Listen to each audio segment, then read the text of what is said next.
Tout au long du XVIIIe siècle, la Grande-Bretagne a connu une révolution économique, industrielle et sociale sans précédent, inventant de nouvelles manières de produire, de nouvelles machines et une nouvelle classe de travailleurs au service des machines et de leurs propriétaires.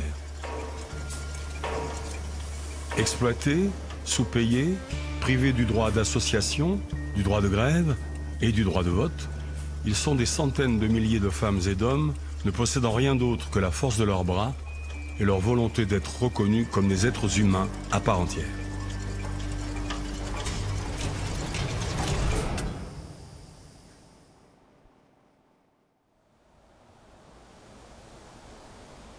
La plaine de Waterloo en Belgique. C'est ici qu'en 1815, la Grande-Bretagne et ses alliés ont triomphé de l'empire de Napoléon. La Grande-Bretagne est alors la première puissance industrielle du monde, et la Belgique sa tête de pont sur le continent européen.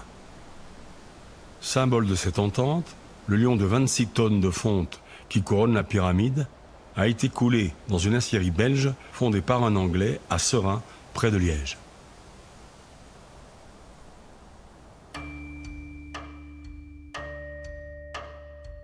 Au début du XIXe siècle, la Belgique est seule en Europe à adopter sans réserve le modèle anglais.